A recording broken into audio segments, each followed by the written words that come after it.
नमस्कार दोस्तों, मैं कुणाल आपका स्वागत करता हूं। ये हमारे पर्यावरण की सीरीज़ का 18वां लेक्चर है और पर्यावरण संरक्षण का 11वां भाग है। और आज का टॉपिक है मैंग्रोव, जो कि इंग्लिश में मैंग्रोव्स कहते हैं। मैंग्रोव से आप लोग बिल्कुल ना समझे कि हम आम की चर्चा कर रहे हैं, यानी कि मैंगो की चर्चा नहीं कर रहे हैं। मैंग्रोव एक अपना अस्तित्व रखता है, एक अलग पहचान रखता है। ये उष्णकटिबंधीय क्षेत्र में पाया जाने वाला वन होता है, जो कि बहुत ज़्यादा ठंड का मुकाबला नहीं कर सकता है। इसकी जड़ें नीची होने के साथ साथ ऊपर भी पाई जाती है। मैंग्रोव के बारे में आइए थोड़ा सा डिटेल में अध्ययन करते हैं। मैंग्रोव ये अंतर्ज्वारीय क्षेत्र में उत्पन्न होते हैं। भारत में जहाँ ये उत्पन्न होते हैं, भारत में उसे सुंदरी के वृक्ष कहते हैं। ये ऐसे वन जहाँ सुंदरी नामक वृक्ष पाए जाते हैं सुंदर वन कहलाते हैं।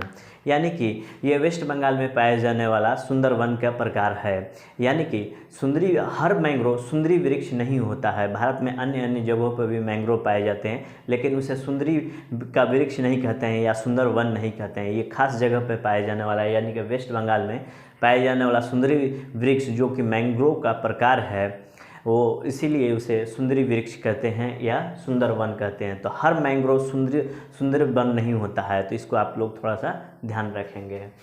एग्जाम्पल के तौर पे देखें तो फ्लोरिडा में mangrove are in a southern Florida. Florida के जो मियामी बीच है वहाँ पर बहुत ज़्यादा मैंग्रोव के वन पाए जाते हैं। भारत में बात करेंगे तो महादेवी वाइल्ड लाइफ सेंचुरी में ये पाए जाते हैं।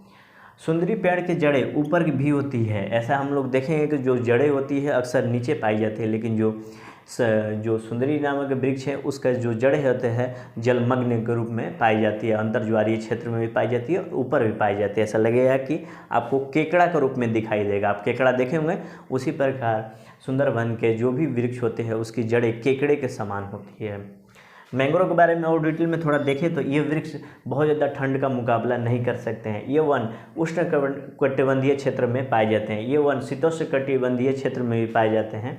यानी कि क्या हो गया इसका मतलब, 0 से 23.5 डिग्री नॉर्दर्न और साउदर्न रीजन में अगर हम लोग जाएंगे तो वहाँ पर ये अपना उष्णकटिबंध होता है, वहाँ पर सुंदरी नामक वृक्ष पाए जाते हैं। लेकिन जैसे ही 23.5 डिग्री से नॉर्थ ऊपर और नीचे जाएंगे तो शीतोष्णकटिबंध की शुरुआत हो जाती है।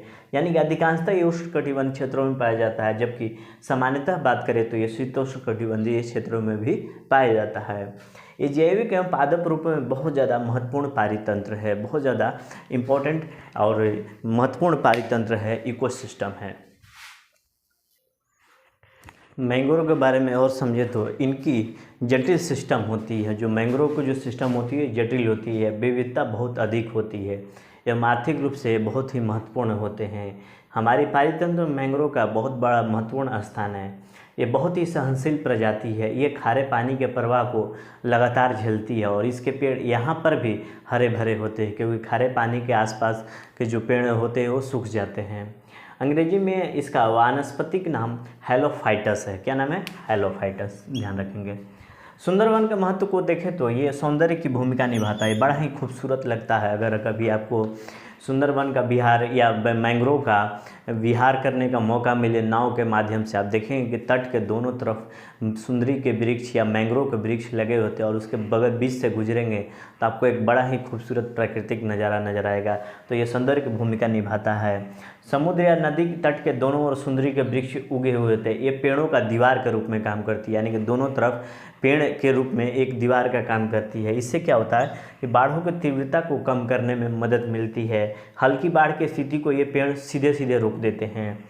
ये समुद्री तूफान की प्रबलता को कम करती है। ये यानी कि ये तटरक्षक या पहरेदार का काम करती है।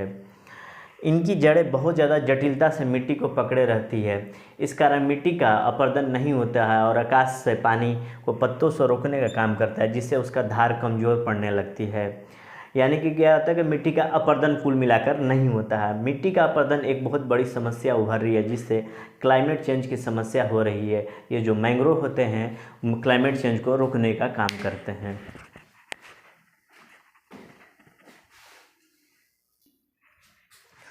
मैंग्रोव के महत्वों को देखो तो इनकी जड़ें पानी के अंदर भी मिट्टी को पकड़े रहती है। जहाँ मैंग्रोव के वन है वहाँ धीरे धीरे कुछ भूमि भी निकल आती है। यानी कि ये भूमि के बचाव के साथ साथ भूमि के निर्माण का भी काम करती है। जलवायु परिवर्तन का समुद्र के जल स्तर में जो वृद्धि हुई है उस जल को भीतरी भागों में जाने से रोक देते हैं और हमें सुरक्षा प्रदान करते हैं, एक प्रहरी का काम करते हैं। पानी में घुले गाद, जो मिट्टी के पानी में जो घुले गाद है तलछट को अलग कर पानी को स्वच्छ करने का काम भी करती है, एक फिल्टर का काम भी करती है। बहुत सारे जीव जंतुओं को आश्रय प्रदान करते हैं। इनकी जड़ों के में निवास करने वाले छोटे छोटे जीव जंतु जो होते हैं बड़े जीव जंतुओं के लिए भोजन का काम करते हैं। जलीय जीवों को पोषक तत्व एवं आश्रय प्रदान करने का भी काम करती है। शाखाओं पर पक्षी एवं जीव को आश्रय मिलता है। इसके अलावा ज्वार के समय तेज लहरों को रोकने का भी काम करती है और लहरों से मिट्टी के कटाव को रोकती है। इनकी वनस्पति बहुत ज़्यादा औषधीय महत्व होती है, जिसमें सर्पदंश यानी स्नेक बाइट में आपको राहत पहुंचाता है। चर्म रोग, स्किन डिजीज, पेचिस, डिसेंट्री और मूत्र संबंधी रोग, यूरिनरी डिजीज के संबंध में ये बहुत ज़्यादा महत्वपूर्ण होती है। वानिकी उत्पाद के रूप में देखें तो ये इमारती लकड़ी, टिम्बर, जलाऊ लकड़ी, फाइबर और मत्स्य पालन के आदर्श क्षेत्र की उपलब्धता ये उपलब्ध कराती है मैंग्रोव के क्षेत्र।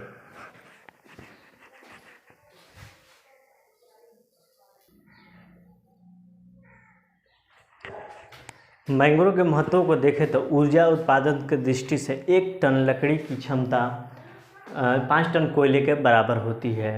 मैंग्रोव के वनों में बहुत से कवक, शैवाल, बहुत से अनेक प्रकार के जीव पाए जाते हैं। इसे बायोडाइवर्सिटी का महत्वपूर्ण क्षेत्रों में से एक है। पारिस्थितिकीय तंत्र एवं जीवन की सुरक्षा की दृष्टि से एवं विकास का बहुत बड़ा भाग यहाँ पर पाया जाता है।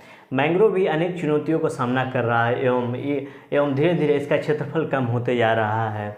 जिस तरह से वन और आर्द्र भूमियाँ संकट का सामना कर रहे हैं, उसी प्रकार मैंग्रोव भी संकट का सामना कर रहे हैं। इसके पीछे कारणों को तलाशे तो पाएंगे कि जो आवास उद्योग, जिसमें नमक बनाने के लिए मैंग्रोव की सफाई हो रही है। मत्स्य पालन, बंदरगाह, रिसोर्ट, पर्यटन के दृष्टि से खेती करने के लिए मैंग्रोव की सफाई हो रही है।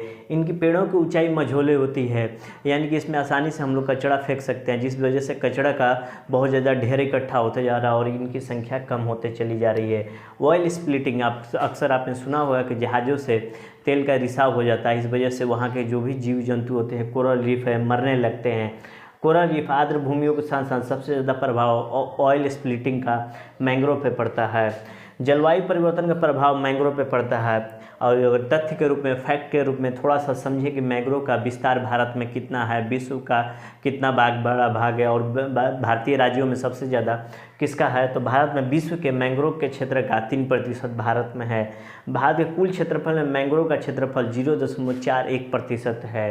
सबसे ज़्यादा वेस्ट बंगाल में है, उसके बाद गुजरात में, अंडमान निकोबार, उसके बाद ये नीचे घटते क्रम में आपको मैंग्रोव की जो संख्या है वो हमारे देश में मौजूद है। तो सबसे ज़्यादा आप लोग ध्यान रखेंगे वेस्ट बंगाल में मैंग्रोव की संख्या ज़्यादा है। हमने रामसर सूची पिछले अध्याय में पढ़ा था। रामसर सूची में जितनी भी आर्द्र भूमियाँ शामिल हैं उसमें 1/3 मैंग्रोव वनों का है। तो ये रहे अपने मैंग्रोव वन। अगले लेक्चर में अंतिम हम लोग पर्यावरण संरक्षण का लेक्चर पढ़ेंगे, ठीक है, जिसमें मरुस्थलीकरण शामिल होगा। ठीक है, तो आज भर के लिए इतना ही। आपके सहयोग के लिए धन्यवाद। नमस्कार, जय हिंद।